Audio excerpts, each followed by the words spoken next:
au-delà de l'organisation, en fait, après, tu sais, et puis ce qui m'a choqué, c'est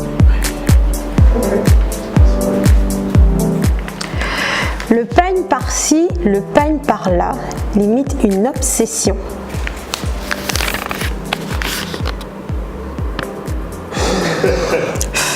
Ok.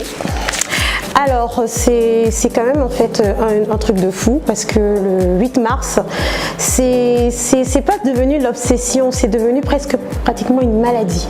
Le peigne au Cameroun est l'objet de tous les mots. Pourtant le 8 mars c'est la journée internationale de la lutte pour les droits des femmes, pour l'égalité des droits. Ce qui fait en sorte que ce jour-là, chaque femme a le droit de choisir son peigne, de ne pas choisir son peigne. C'est assez marrant, pourquoi? Parce que en fait, moi je me rappelle de mon 8 mars 2015, j'étais allée en fait voir une femme au marché. Et cette femme, elle était en train de travailler. Oui, on va dire qu'il y a dépravation, mais sur 10 dépravations, il y a combien de personnes en fait qui apportent une valeur ajoutée? Et les mêmes personnes justement qui disent en fait le peigne en fait c'est dépravation, le peigne c'est un problème, c'est juste simplement parce que ils se sont mis et ils sont entrés dans le discours sexiste des hommes.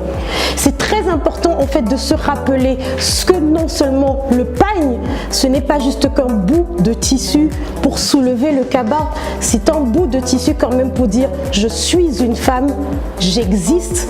Et ça, c'est mon droit le plus cher de manifester surtout cette lutte-là à ma manière. Qu'est-ce que je pourrais dire à une personne qui dit le peigne ci, le peigne par là? Je dirais qu'elle n'a pas du tout en fait saisi le sens. Et comme l'a dit pratiquement toutes mes magnifiques sœurs, c'est parce que cette journée a été représentée en fait comme une fête. On célèbre les victoires, c'est-à-dire que aujourd'hui, avant les femmes ne travaillaient pas, aujourd'hui elles travaillent. Avant il y avait 5 femmes, maintenant il y en a 10, il y en a 15 dans certains domaines. Il y a des femmes qui ont de plus en plus accès à des postes de responsabilité. Mais maintenant, qu'est-ce qui est encore mieux à faire?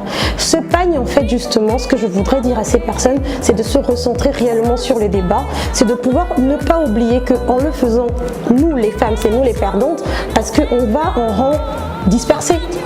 Et il faudrait qu'à un moment donné, dans une bataille, ce n'est pas toujours la tenue qui compte, mais c'est l'action en fait que l'on fait justement pour pouvoir changer les choses qui comptent.